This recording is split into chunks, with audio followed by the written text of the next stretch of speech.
दोस्तों, मैं पिछले 1.5 साल से वैवाहिक मुकदमों से संबंधित वीडियो बनाकर अपने इस यूट्यूब चैनल पर साझा कर रहा हूं और मेरी पत्नी जो मुझ पर 28 साल से लगातार झूठे मुकदमे करती जा रही है, उस पर भी चर्चा करता हूं और इसके अतिरिक्त कोई ज्ञानवर्धक तथ्य मेरे संज्ञान में आता है तो उसको भी उदाहरण के रूप में प्रयोग करता हूं।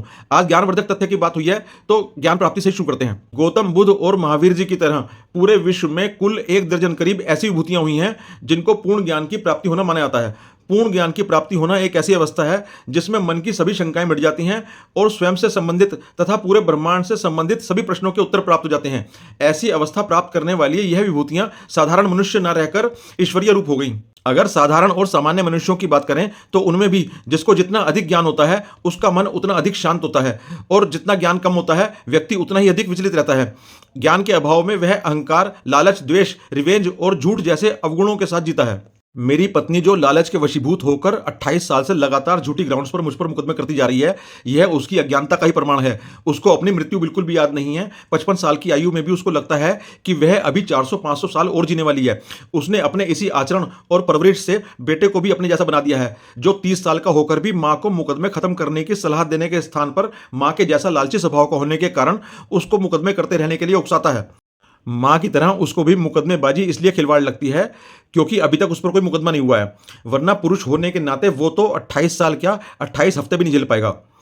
पिछले 28 साल में कोर्ट के द्वारा हमारा कई बार मीडिएशन कराया गया। वहां मेरी पत्नी कहती है कि वह लालची नहीं है, उसको पैसे नहीं चाहिए, उसको ससुराल वाला वह मकान चाहिए जिस पर उसका हक है। हालांकि वो सहारनपुर में खुद के पैतृक मकान में मकान मालकिन की हैसियत से काबिज है।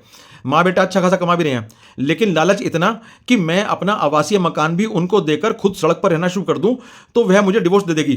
कुछ ही दिनों चले विवाह के बदले 28 साल में लाखों रुपए भरण पोषण प्राप्त कर चुकी है, लेकिन वह लालची नहीं है, इसलिए मेरा मकान बेचकर वह भरण पोषण लेना बंद कर देगी।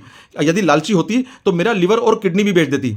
अगर उसने मुझ पर झूठे मुकदमे नहीं किए होते या बीच में भी सेटलमेंट करके कुछ तय करके यह सब मुकदमे बंद कर देती, भले डिवोर्स ना भी देती तो भी मुकदमों से मुक्त होकर मेरा गुस्सा खत्म हो जाता, तो मृत्यु के समय बेटा होने के कारण अपना मकान उनके पास जाने देता और फ्री माइंड होकर काम करके इतना सक्षम हो पाता कि उस स्थिति में बेटे के लिए जीते जी भी लाभदायक सिद्ध होता। यह सब कुछ कई बार समझाया भी, लेकिन घी सभी को हजम का होता है। जितनी सियानी वो खुद है उससे अधिक सियाना बेटा है, और यह सच है कि सियाना कौवा हमेशा गूं पर बैठता है।